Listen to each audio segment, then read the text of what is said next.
भाई जल्दी का काम शैतान का होता है, इंसानों को धैर्य रखना है। वो कहते हैं ना जल्दी का काम शैतान का होता है। वन नेशन वन इलेक्शन भी यही जल्दी का काम है। हर काम जल्दी जल्दी करके इन्होंने पता नहीं कौन सी आग बुझाने जाना है। ओह, मुझे याद है, इन्हें तो न्यू वर्ल्ड ऑर्डर लगाने की जल्दी है।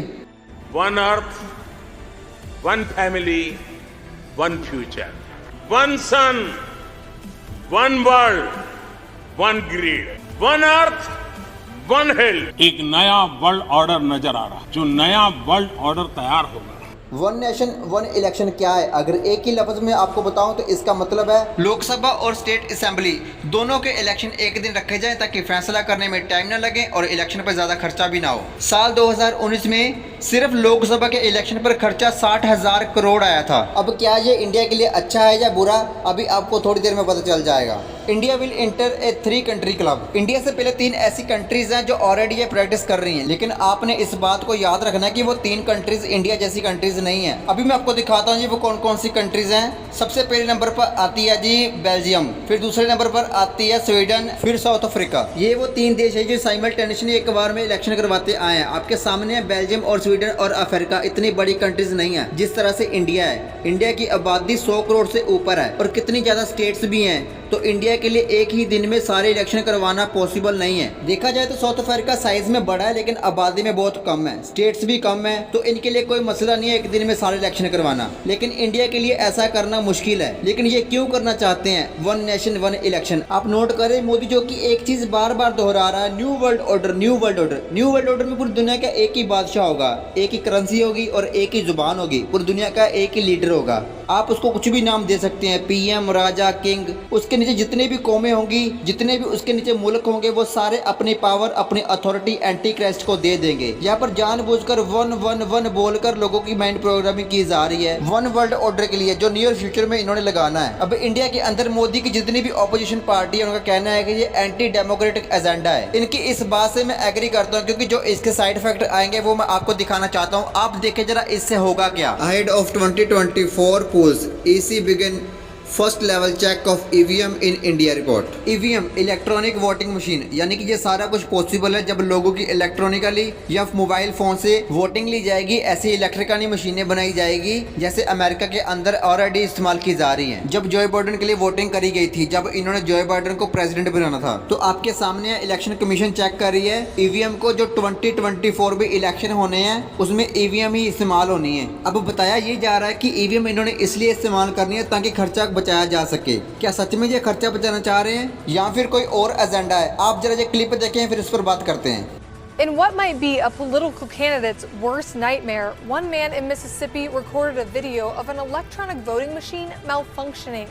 It is not letting me vote for who I want to vote for. That voter, Ethan Peterson, was trying to select Bill Waller Jr. in the Republican primary runoff election for Mississippi's next governor.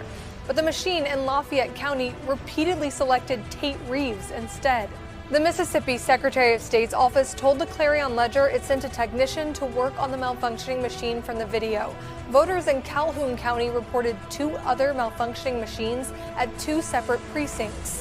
Officials didn't immediately say whether the machines. अब इस news में बताया ये जा रहा है कि जब अमेरिका में इलेक्शन हुए थे, जब जो बाइडेन ने आना था, उस वक्त डिफरेंट स्टेट के गवर्नर के लिए जब वोटिंग हो रही थी, उस वक्त क्या हो रहा था, ये मशीन जो इस्तेमाल कर रहे थे, वहाँ पर किसी ने ये वीडियो बनाई थी। कई लोगों ने तो वीडियो बनाई ही नहीं। ज़्यादातर लोगों ने क्या फेस किया, उनकी मशीन के अंदर ग्लिच आ रहा था। वो सिलेक्ट बिल वॉलर को करना चाह रहा था, लेकिन सिलेक्ट कौन हो रहा था? टेट। इलेक्ट्रॉनिक मशीन के जरिए किसी के भी डाटा को हैक करना और फिर उनको ये नाम देना कि जी कोई ग्लिच आ गया, ओ जी डाटा में कोई प्रॉब्लम आ गई, ओ जी हमारा इंटरनेट नहीं चल रहा था सही तरह से। इस तरह के बहाने लगा के वोटिंग के अंदर फ्रॉड बहुत आसानी से किया जा सकता है। वैसे भी वोटिंग मैटर नहीं करती, क्योंकि इन्होंने पहले सिलेक्ट करके रखा होता है कि अगली बार कौन प्रेसिडेंट बनेगा। लेकिन ये सारा ड्रामा इसलिए किया जाता है वोटिंग वाला, ताकि कल को कोई सिरफरा इनके खिलाफ खड़ा हो जाए कि हाँ हमें वोटिंग चेक करवाएं, सबूत मांगे कि वोट कहाँ से आए, चेक करवाएं। पहले तो इन्होंने उसको कुछ समझना नहीं है, कोई सबूत पेश नहीं करना है। लेकिन अगर पेश करना पड़ जाता है तो ये इनके पास हैक्ड वोटिंग होगी, जो कि ग्लिच करके दिखा देंगे कि इतने वोट आए हैं जी टैट को, इसलिए हमें टैट को गवर्नर बनाना पड़ा है। और ये बात सिर्फ मैं ही नहीं कर रहा, आप नोट करें, वेस्ट बंगाल की सीएम ममता बनर्जी ने भी कहा है BJP attempting to hack EVM for 2024 elections. आपके सामने ये कोई ढकी चुपी बात नहीं है, सब लोगों के जहन में ये चीज आ रही है, उनको पता है कि आगे इनका क्या प्लान है ताकि बीजेपी फिर से पावर में आए और मोदी ने ही दोबारा फिर से आना है। उसका रीजन ये है कि न्यू वर्ल्ड ऑर्डर के एजेंडा को जितने अच्छे तरीके के साथ ये लेकर चल रहा है, शायद ही इस तरह से इस एजेंडा को और चला सकेगा। मेरे ख्याल से वन नेशन वन इलेक्शन का मेन मकसद तो इलेक्ट्रॉनिक वोटिंग मशीन के जरिए हैक करना है वोटिंग्स को। और दूसरे नंबर पर जब ये इलेक्ट्रॉनिक मशीन आएगी आप देखोगे, अगर आपने वोटिंग के लिए जाना है, मैं तो खैर नहीं जाता हूँ, जो लोग जाएंगे वो ये एक्सपीरियंस करेंगे। आप जरा ये क्लिप देखें। Okay. Yep, there you go. Okay. John Kerry. Hello, John Kerry. John Kerry? Anything next? Are you sure? Yes. Yes. Yes, I'm really, really sure. You don't want to not vote for John Kerry? No. All right, John Kerry. Oh, come on. John Kerry. Okay, maybe I want to vote for George Bush. John Kerry! Come here. Come here. Come here! God damn it. Come here, you little John Kerry. John effing Kerry!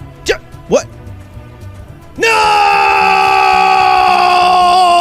अभी इससे होगा क्या, जब one nation one election करवाया जाएगा तो इससे लोगों को हो जाएगा एनालिसिस पैरालिसिस। अब ये एनालिसिस पैरालिसिस क्या होता है, आपके सामने दो ऑप्शंस आएंगी और आपको समझ ही नहीं आएगा मैंने कौन से वाला सिलेक्ट करना है, और फिर आप जो सिलेक्ट करेंगे और सिलेक्ट कोई और हो जाएगा और आप सोचेंगे यार शायद मेरे साथ ही ऐसा हो रहा है, किसी और के साथ नहीं हो रहा होगा। तो एक वोट से किसी को क्या फर्क पड़ता है, कुछ नहीं। अब ग्राउंड रियलिटी की बात करी जाए तो ऑलरेडी इंसान का अटेंशन स्पैन जो है वो 8.25 सेकंड पर आ चुका है, जो कि लेस देन गोल्ड फिश के 9 सेकंड अटेंशन स्पैन पर है। तो आपके सामने इंसान किसी एक चीज के ऊपर अपना फोकस नहीं बना पा रहा, बहुत सारी डिस्ट्रैक्शन है हमारे सामने सोशल मीडिया को लेके। आपको पता ही है सोशल मीडिया का कितना ज्यादा इन्फ्लुएंस है, न्यूज, यूट्यूब, फेसबुक, ट्विटर पर जब सिर्फ मोदी की कंपेन चलेगी तो लोग सिर्फ मोदी को सपोर्ट करेंगे, क्योंकि आपके अंदर मोदी का ही नाम होगा, दूसरे किसी का आपको नाम भी याद नहीं होगा कि और कौन लोग जिसको हमने वोट डालनी है। वैसे भी इतनी ज्यादा डिस्ट्रैक्शन के बाद लोगों को याद ही नहीं रहता कि अभी पास्ट में इस शख्स ने क्या किया था मुल्क के लिए, जो कि हम इस इंसान को वोट दें या ना दें। तो जिन लोगों को अपने पास्ट का नहीं पता वो अपने फ्यूचर के लिए क्या अच्छे फैसले करेंगे। बाकी ये बार बार 1-1-1 करके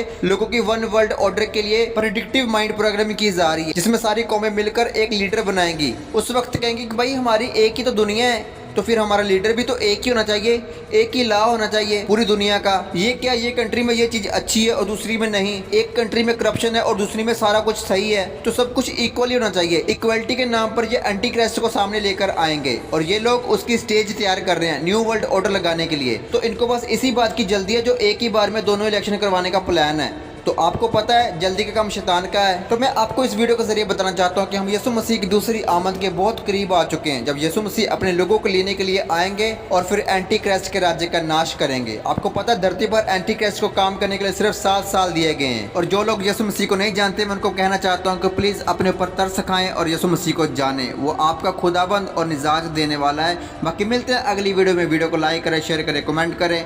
खुदाफिज।